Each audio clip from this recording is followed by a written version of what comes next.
Yes, we can. ¡Que viva el pueblo gozo! ¡Que viva el gozo! I have a dream. Je crois aux forces de l'esprit. Bonsoir et bienvenue pendant le 20h, votre rendez-vous des opinions, le décryptage de l'actualité par la culture. Conflit oublié, le grand reportage en question, c'est notre séquence point de vue avec les journalistes Caroline Ettori et Thomas Brunet, suivi du décryptage par le prisme de la littérature et du cinéma avec Marie-Josée Arrigui-Landigne et Xavier Affre. À mes côtés, Caroline Ettori, journaliste pour Parole de Corse, et Thomas Brunet, journaliste RCFM. Bonsoir à vous deux. Bonsoir. Depuis 1991, l'Institut de recherche sur les conflits de Heidelberg en Allemagne réalise un baromètre des conflits dans le monde. Le dernier, en février 2016, recense 409 conflits, dont 223 ayant donné lieu à des affrontements violents. Les chercheurs ont répertorié 19 guerres, le même nombre que dans le baromètre précédent. Yémen, Sud-Soudan, Est de l'Ukraine, Afrique subsaharienne, Amérique du Sud, autant de zones de conflit avec d'autres qui perdurent. Faut-il en parler davantage? Certainement, mais pourquoi n'est-ce pas le cas, Thomas? Parce qu'il y a plusieurs critères. D'abord, il y a la proximité. Il ne faut pas que ce soit trop loin des médias occidentaux qui rayonnent. Voilà, c'est la proximité. La deuxième, il faut que ce soit porté, si c'est des minorités, par une star. Si quelqu'un s'y intéresse et dénonce quelque chose, ça peut marcher. Ensuite, bien entendu, vous savez, c'est l'Occident, hein, et c'est toujours pareil, c'est-à-dire quand c'est trop au sud, c'est un peu trop loin. Et pourtant, je parle de la proximité, mais si on prend le conflit de Yougoslavie en 91, on a peu couvert ça. C'était si près et si loin. Et je me suis rendu compte, honnêtement, de l'ampleur de ce conflit quand je suis allé dans ces pays, en Croatie, au Monténégro ou en Serbie. Là, quand on est sur place, on voit ce qui s'est réellement passé. Et pourtant, c'était à côté de chez nous. Ouais. Et ce conflit est passé complètement à côté des médias occidentaux et des médias français. Caroline. Pour compléter la réponse de Thomas, je dirais aussi qu'il y a un argument beaucoup plus cynique. C'est juste que ces conflits ne font pas recette, quoi. Économiquement, ils ne sont pas viables, ni pour les pouvoirs publics, ni pour les médias. Donc ça n'intéresse pas. Il n'y a pas l'audience n'est pas à la clé. Et ça coûte très cher d'envoyer des envoyés spéciaux sur le terrain. Et puis même pour les catastrophes naturelles, on n'a parlé que de Saint-Barth. C'est vrai. Alors qu'il y a plein de petites îles au coin qui ont été touchées. Pourquoi Saint-Barth? Parce qu'il y a les milliardaires qui, d'après moi, ne vont plus jamais y retourner. Ce qui est peut-être une bonne chose. Et voilà, donc c'est toujours, voilà, il faut l'accroche, il faut que ça intéresse les gens, et notamment les gens avec un peu d'argent. Nous sommes dans l'idée de la critique de l'information spectacle. Alors on braque les caméras pendant quelques jours sur un événement, et une information chassant l'autre, on passe à autre chose. C'est le rythme médiatique qui impose cela, d'après vous? Ben complètement, d'autant plus à l'heure des chaînes d'information en continu, des réseaux sociaux, évidemment d'Internet. On est submergé par des images et des vidéos ultra violentes, mais sur une très courte période. Et vous le disiez, un faux spectacle, mais la guerre est devenue un spectacle aussi.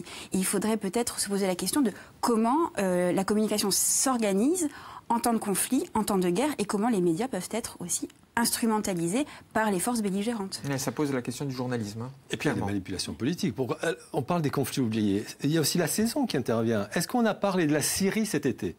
On a l'impression que la guerre s'est arrêtée, que les migrants, c'est un sujet qui est passé maintenant même plus à la une des journaux, mais ça continue. La Syrie, ça continue. El-Assad, on le croyait perdu, c'était fini, maintenant il est tranquille pour quelques années. Alors que ça veut dire, est-ce que ça veut dire qu'on parle moins parce que voilà, on va ménager un peu Bachar el-Assad, peut-être qu'il y a une volonté politique, stratégique auprès des médias pour qu'on parle un peu moins de ces conflits. Il y a aussi, je pense que cette stratégie intervient dans de nombreux conflits et selon les périodes. Oui, ce sont des marronniers, presque. Absolument. Il y a quelques années, on ne pouvait pas ouvrir un JT sans le conflit israélo-palestinien. Là, ça fait combien de temps qu'on n'en parle plus vraiment de manière très suivie? Depuis que l'État islamique est arrivé. Maintenant, on ne montre plus les guerres, on montre les attentats. Voilà. Le grand reporter Hervé Guéquier, décédé en juin dernier, regrettait que quand il y a une catastrophe ou un événement majeur, c'est le barnum médiatique. Il disait ceci: j'appelle ça le cirque Pinder. Mais 3 semaines après, il n'y a plus personne. Il y a un vrai manque de suivi autour d'un événement. C'est ce que vous venez de dire tous les deux l'idée que l'information doit être au jour le jour lorsqu'il y a des zones de conflit. Et le cirque Pender, c'est l'expression parfaite pour qualifier complètement, ça. Et puis maintenant, c'est presque ridicule les images que l'on voit. On parle des conflits, mais alors je parle encore des catastrophes naturelles. Ces personnes, ces reporters en plein vent qui s'envolent, enfin bref... Ah, il faut arrêter là. C'est le cirque, exactement. On est dans un cirque médiatique où l'information n'est même plus la priorité. La priorité, c'est de montrer des images avec quelqu'un qui va peut-être s'envoler avec son micro. Là, je trouve que là, on est en train de sombrer dans quelque chose qui est inqualifiable et qui, pour moi, n'est plus du journalisme. Moi, je reviens sur l'argument économique. C'est Claire Billet, qui est une journaliste spécialiste de l'Irak, qui a fait plusieurs missions en Afghanistan et au Pakistan, qui disait en 2006 que le reportage en Afghanistan pour rencontrer des talibans, ça coûtait entre 10 000 et 15 000 $. Donc les grands médias, effectivement, peuvent se le permettre. Et en 2006, les talibans, c'est captif comme sujet. Mais imaginez aujourd'hui, en 2017, pour un conflit oublié de surcroît, ça coûte mais peut-être du x3. Donc les grands médias pourraient se le permettre, mais des médias indépendants ou des journalistes indépendants ne peuvent pas couvrir ce genre de sujet. Mais là, vous mettez le doigt sur le cœur du métier de l'information. Le journalisme, c'est témoigner, c'est interpeller la société, c'est rendre compte aux citoyens de ce qui se passe à travers le monde. Et ça veut dire qu'aujourd'hui, c'est totalement bouleversé. C'est plus cette essence-là du journalisme aujourd'hui. On est en plein paradoxe. C'est-à-dire que tout le monde est journaliste, tout le monde est partout, et on voit des images de tout. Et quand il y a des conflits que vous appelez les conflits oubliés, fort justement, il y en a des tas. On peut parler des Indiens du Brésil, des Indiens du Mexique, on peut parler des aborigènes d'Australie, on peut parler... il y en a partout, enfin, dans tous les continents et quasiment dans tous les pays. Là, on n'en parle pas, ou peu. Enfin, je n'ai pas d'amis qui habitent dans les Chiapas au Mexique qui surfent sur les réseaux sociaux, mais je pense que ça ne fait pas la une. Alors, c'est vrai que c'est paradoxal. On a beaucoup d'actualités, trop d'informations non contrôlées. Et puis, d'un autre côté, ce qu'il faudrait montrer, eh bien, on ne le montre pas. Une espèce de déséquilibre qui est intervenu là. Alors, il y a évidemment les journalistes qui sont empêchés sur le terrain aussi, qui prennent des risques, qui vont sur le terrain. Jean-Philippe Rémy, grand reporter au journal Le Monde, a réussi justement à pénétrer dans le pays en compagnie du photographe Olivier Labambatey au Yémen, dans le pays du Yémen. Dans une vidéo publiée sur le site internet du journal Le Monde, il raconte que tout est fait pour empêcher les journalistes de raconter ce qui se passe au Yémen. Tout est fait par les autorités politiques qui empêchent le travail journalistique. C'est aussi une réalité du quotidien, du réel, pour les journalistes sur place en terre de conflit. Et bien sûr, certains le payent de leur vie, vous l'avez rappelé. L'empêchement pour la presse de faire son métier, ça fait partie intégrante d'une stratégie militaire. La destruction des médias, des organes de presse, c'est un mouvement stratégique, militaire. On l'a vu... bien avant ça, mais l'exemple les plus récents, je crois, c'est Sarajevo, c'est Moi le disais. C'est ça, c'est en Irak également. Voilà, les médias dits opposants ou opposés ont été réduits à néant. Tout ça pour éloigner un peu plus la communauté internationale et donc l'opinion de s'intéresser au conflit. Alors c'est toujours terrible lorsque l'on parle de conflit, d'énumérer des chiffres, mais c'est important. C'est aussi ça le travail de l'information. Le Yémen, c'est 27 millions d'habitants. Plus de 100 000 personnes, dont une moitié de civils, ont été tuées en 2 ans. Information du journal Le Monde à voir sur le site internet. Au Sud-Soudan, également, le plus jeune pays du monde, les Nations Unies parlent de 50 000 morts. Et des ONG évoquent même un bilan qui pourrait atteindre les 300 000 morts. Le travail des ONG, à côté du travail des journalistes, est essentiel. Alors, oui, ça fait un peu recensement, en le disant comme cela, mais c'est important aussi d'établir cette liste qui est terrible. Mais la liste, elle est partielle, parce Totalement. que chaque jour, ce chiffre grandit, et on parle d'États, c'est vrai, qui paraissent inaccessibles. Sud-Yémen, c'est vrai que c'est un nouveau pays, mais c'est toujours des luttes entre des anciens présidents et des nouveaux présidents, qui chacun ont leur milice, appuyés par des États, que ce soit, on parlait aussi du Soudan ou du Yémen, de l'Arabie Saoudite, de l'Iran, qui eux-mêmes sont en conflit entre eux. Il y a des tas d'intérêts comme ça internationaux, et c'est vrai que les organisations des Nations Unies, là, je pense qu'elles sont un peu désarmées. Ouais. Et c'est vrai qu'on ne peut que dénoncer, mais est-ce que ça suffit de dénoncer ? On fait son petit clic, on fait son petit... Voilà, mais ce n'est pas suffisant. Il faudrait que... qu'il y ait une grande volonté internationale pour calmer tout ça, mais que ce soit l'Afrique n'a jamais intéressé personne, et l'Afrique noire encore un peu moins, et l'Afrique, je dirais, de l'Est encore moins. Il y a le travail des ONG, le travail des journalistes, nous l'avons mentionné, et Thomas a dit quelque chose au tout début de notre émission. Quand les stars, quand les grandes stars hollywoodiennes, très souvent d'ailleurs, mettent en lumière un conflit, finalement, ça permet d'interpeller grandement l'opinion publique. C'est le cas pour le Georges Clooney. Exactement, c'est le quart d'heure midi net, un peu léger. Non, pour le Sud-Soudan, effectivement, Georges Clooney s'intéresse à la destinée de ce pays depuis pas mal de temps maintenant. Il a investi des centaines de milliers de dollars pour capter des images satellites, pour surveiller les frontières entre le Sud-Soudan et le Soudan. Il a convaincu sa marque de dosette de café préférée d'investir dans le pays pour la production de café. Bon, malheureusement, ils l'ont fait, mais pour l'instant, c'est à perte puisque conflit oblige. Voilà. Et il a dénoncé, je crois que c'était il y a quelques mois, la corruption des nouveaux dirigeants. Donc, voilà, la cause est un petit peu. Voilà, la cause a un ambassadeur. On parlait de Sarajevo tout à l'heure, il y avait Bono, je crois. Oui. En France, on a BHL qui se démène régulièrement, voilà. Qui met, ça peut aider. On va le dire clairement, qui met en scène aussi. Exactement. C'est de la mise en scène, c'est de la volontarisme politique. Je mets entre guillemets. C'est de la communication. Mais bon, ça permet, voilà, de tirer un petit peu le projecteur sur les conflits. Alors, nous allons tout de même, si vous le permettez, rappeler le travail de Reporters sans frontières. Oui. Alors, une nouvelle fois sur le site de Reporters sans frontières, il y a ce que l'on appelle le baromètre de violation de la liberté de la presse. Alors, je vais vous donner encore une fois des chiffres, mais évidemment, au moment où nous enregistrons cette émission, ces chiffres sont 19 journalistes tués, 4 journalistes citoyens tués, 8 collaborateurs tués en 2017. Mais ce sont des chiffres qui vont évoluer demain, après-demain, etc. 192 journalistes emprisonnés, 170 journalistes citoyens emprisonnés, 14 collaborateurs emprisonnés.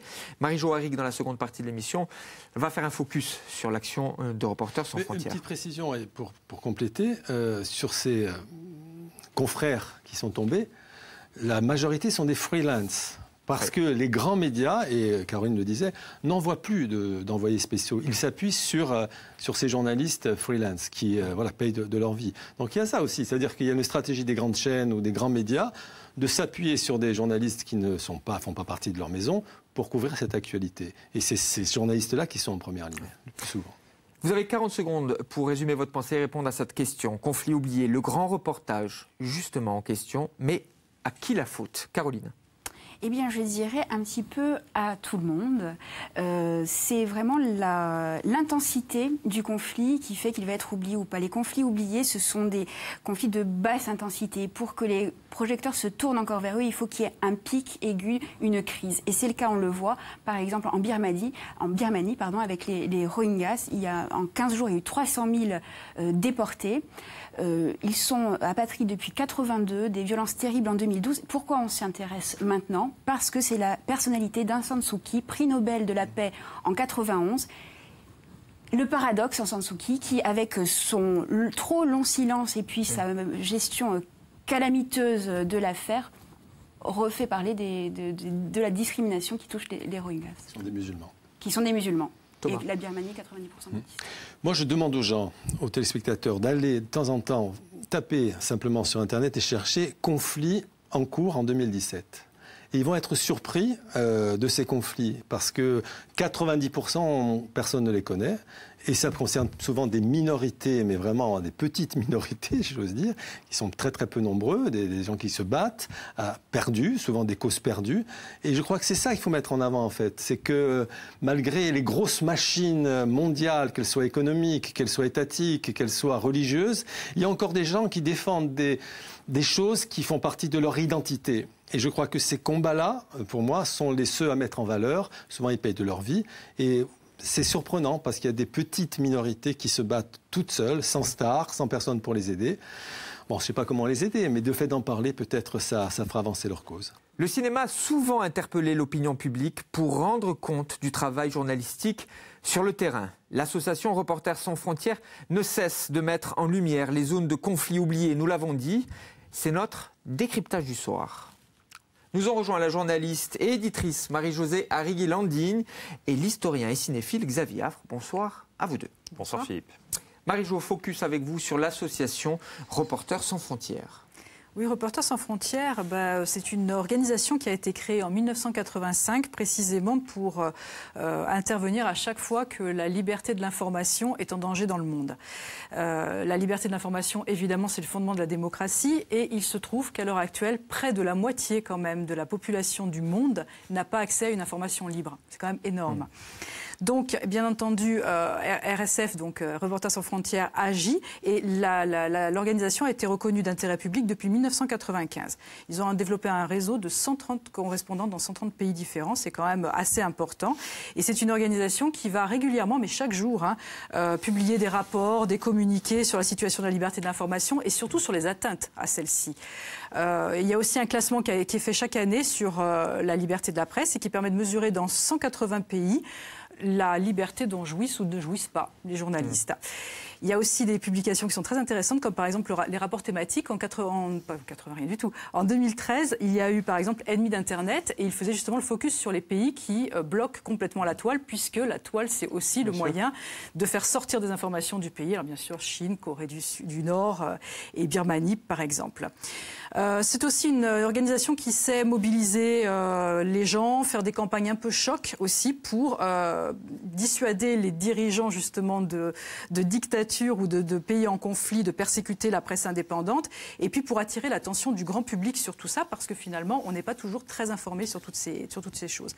Bien entendu, ils interviennent aussi sur la libération des journalistes retenus en otage et ils font des comités de soutien et ce genre de choses. Donc les chiffres, vous le disiez, ils sont tout le temps en train d'évoluer. Il faut aller sur leur site et effectivement sur le barème, on les voit évoluer en permanence. Et pour être actif sur tous ces conflits et pour aider tous ces journalistes et pour aider aussi la communication et l'information à être libérées, eh bien ils ont eu une très bonne idée pour financer tout ça. En 1992, c'est d'inventer en fait des albums, d'éditer des albums. Alors c'est souvent sur le système, là il y en a quelques-uns et puis je pense qu'on va en voir aussi passer. C'est souvent le concept 100 photos sont offertes à Reporters sans frontières qui donc publie ce genre d'album et évidemment, les photos sont mises à disposition totalement gratuitement par les photographes et tous les bénéfices vont à Reporters sans frontières. Alors les plus grands se sont succédés. Alors, on a vu Helmut Newton, René Bury, Ai Weiwei qui est aussi un dissident chinois, Peter Lindbergh, Robert Capa, Salgado, Yann Arthus Bertrand plusieurs fois. Et en ce moment, le dernier, là, c'était justement les 100 photos de Thomas Pesquet. Oui. Donc pas le vu du ciel de Yann Arthus Bertrand, mais le vu de l'univers. Alors sur le site, il est déjà épuisé, mais déjà, on le retrouve dans les autres points de vente qui, je vous le rappelle, ne prennent pas de commission. Donc, c'est assez intéressant. Et ce sont des albums vraiment de très belle qualité qui ne coûtent que 9,90 €, je le dis quand même, en passant. Et vraiment, c'est très bien de pouvoir investir là-dedans. Sur le site, il y en a encore d'autres, des anciens qu'on peut racheter. Parce que cet argent collecté par ces albums couvre près de plus même de 50% des frais de Reporters sans frontières. Sensibiliser, interpeller l'opinion publique, mais pas seulement, vous l'avez dit, c'est important de le signaler, ils aident aussi à la libération des otages, avec le Quai d'Orsay, évidemment, toute une politique de diplomatie en faveur de la libération des otages, des journalistes, notamment, c'est important. Ils aident à financer les avocats, aider les familles, bien sûr. Xavier, du côté du 7e art, du côté du documentaire, Ligne de front de Jean-Christophe Klotz. Alors, c'est un réalisateur que j'ai découvert avec ce film. C'est un réalisateur qui avait commencé à faire un documentaire sur Kigali. Ça s'appelait Kigali. Alors, c'était sur les photos. Voilà, Kigali, des images contre un massacre, où il s'était intéressé au génocide rwandais, dont on a peu parlé et dont la France a une énorme responsabilité. On en parle un peu plus maintenant parce qu'il y a des affaires en cours judiciaires, potentiellement en cours, parce qu'on ne sait pas trop vers quoi ça va aller, parce qu'il y a d'énormes pressions. Et le film est vraiment intéressant parce qu'il reprend son travail de documentaire ou de documentariste, et avec Jalil Lesper notamment et Jean-François Stévenin, a décidé de créer une fiction, alors à base documentaire évidemment, on va en voir quelques images. Et c'est un journaliste indépendant, justement vous parliez de journalisme indépendant, qui un jour va tourner un reportage sur des rapatriés rwandais. Il tombe sur un étudiant avec lequel il discute et il se rend compte que sa fiancée, alors lui il est Tutsi, enfin il est Hutu, elle est Tutsi, c'est les deux ethnies du Rwanda, et il a perdu de vue sa fiancée, elle est restée au pays. Et ce journaliste décide alors de l'utiliser un peu quand même, c'est-à-dire de lui dire on fait un marché, je t'accompagne, tu vas retrouver ta fiancée et moi je filme. Et quand il arrive là-bas, rien ne se passe comme prévu évidemment, c'est l'horreur. C'est le chaos absolu, alors que les médias, il y a un espèce de blackout total sur ce génocide rwandais dans les années 90, parce que ça passe en 94. Et lui, quand il arrive là-bas, eh ben, il est confronté à l'indicible. Et ce qui est intéressant aussi, parce que c'est une vraie réflexion sur les journalistes aussi, c'est qu'il se met à douter de son métier. C'est-à-dire qu'il est même gêné de retranscrire quelque chose, parce qu'il est vraiment confronté à l'horreur, là, pour le coup, au massacre. Et ça montre aussi l'évolution d'un homme face à l'horreur. Et en même temps, la belle réflexion sur le journalisme. Le film est vraiment, moi je trouve, très émouvant, sobre, superbement joué par Jalil Lesperme, qui est un grand comédien et depuis réalisateur. Mais voilà un film de fiction qui s'intéresse à, je répète, à un génocide quand même. On est à peu plus d'1 million de morts, quand même, mine de rien. Et où la France, avec cette opération turquoise, qui n'avait de joli que le nom, turquoise, qui a été complètement un fiasco, puisque, on le rappelle, la France a quand même, sans intervenir ou très tard, a permis à certains civils de s'en sortir et d'autres non. Donc il y a eu des choix un peu bizarres et un problème dans la chaîne des ordres, surtout. Film intéressant parce qu'il joue, comme vous le dites, sur les deux tableaux, la géopolitique avec l'opération turquoise et le travail journalistique. Il y a également des moments où on voit le fixeur, ce qu'on appelle le fixeur, ces personnes qui s'occupent des journalistes sur place, qui ont un rôle essentiel. On en parle très peu des fixeurs, mais ils permettent aux journalistes sur place, dans les terres de conflit, de travailler, de faciliter leur travail. Ce film le montre très bien. Oui, parce que ce qui est, moi je trouve, qui est vraiment bien retranscrit, c'est à la fois poignant. Alors on peut dire que pour un film, c'est un peu des fois mise en scène, mais il y a ce côté, on voit que ça a été quelqu'un qui a enquêté, qui a fait des documentaires, et il y a ce côté un peu journalistique aussi, donc enquête, mais il y a ce côté vraiment très sérieux. Alors peut-être certains trouvent ça un peu didactique, mais c'est important, et je trouve que c'est sans doute un des meilleurs films. Sur le Rwanda, il y en a d'autres, beaucoup, mais qui sont trop, à mon avis, dans le côté commercial, sans doute. Et très pathos. Et qui arrange un peu et très pathos. Lui échappe complètement, grâce à plein de choses, comédien, scénario. Deuxième œuvre cinématographique, il y avait le choix, documentaire, oui, Donbass de Anne-Laure Bonnel. Ben oui, parce que Thomas l'a dit tout à l'heure, ça fait partie des conflits dont on ne parle plus. On a l'impression qu'en Ukraine, tout est redevenu comme avant. Ben non, l'Ukraine est toujours partagée en deux, il y a vraiment une crise très importante. Et cette réalisatrice, Anne-Laure Bonnel, a décidé de partir en 2014, donc c'est il y a quelques années, sur place, pour aller interroger, mais elle est partie dans la partie russe. Oui. C'est ça qui est intéressant, parce qu'elle est allée voir ce qui se passait du côté des Russes. Nous, occidentaux, on a été un peu intoxiqués, sans doute, mais les médias, en prenant fait et cause pour les Ukrainiens qui étaient proches des Occidentaux, donc de nous, et du président Poroshenko. Et quand on voit son documentaire, on est quand même choqué, parce que ce président qui a quand même dit que les Russes, ceux qui étaient pro-russes, ils les mettraient dans des caves, qu'ils n'iraient pas à l'école, etc. Donc il a quand même été très violent. Et elle montre justement, en bon témoin qu'elle est, la violence du conflit. Et c'est très... Alors le film est très dur, parce qu'on voit des cadavres, on voit plein de choses. Le film in situ et sans filtre. Mais elle montre qu'il faut faire attention. Et la désinformation, parfois, ou la simplification, parce que le journal, c'est 3 minutes de sujet, 4 minutes, il faut aller vite. C'est compliqué, on a tous été assez interloqués, surtout quand on fait de l'histoire, de voir qu'on prenait fait et cause pour l'Ukraine. Enfin, pour l'Ukraine occidentale. Alors que Poutine aussi. Voilà, alors que la réaction. Personne n'est dupe du jeu de Poutine, mais il faut savoir que dans les manifestations des pro-occidentaux, il y avait des extrémistes ukrainiens qu'on voyait, qui avaient des propos pas très sympathiques. C'est très complexe, et il ne faut pas oublier, mais là-dessus je pense qu'elle le rappelle aussi, que l'indépendance de l'Ukraine, c'est très récent. Et que pendant très longtemps, c'est une république soviétique. Et donc, on peut comprendre que la Crimée, qui a été rattachée qu'en 1955, c'est par Khrouchtchev, soit plus soviétique qu'occidentale. Oui, tout ça, il faut quand même le replacer, et je l'ai peu entendu dans les médias, il faut bien le dire à l'époque. Et puis, c'est aussi une critique du système journalistique. On l'a un petit peu dit dans le débat, du système journalistique, vous l'avez signalé, Xavier, 3 minutes maximum, dans les grands JT. Là, elle est sur place, elle témoigne, elle pose sa caméra sur un film beaucoup plus long, et en gros elle explique que les conflits sont les théâtres aussi pour le documentaire en salle, pour encore une fois interpeller l'opinion publique, c'est ce qu'elle dit. Mais je voudrais pas non plus qu'on pense qu'on jette la pierre toujours aux journalistes, parce que c'est très dur, surtout très dur de rendre compte, vu que c'est des formats particuliers.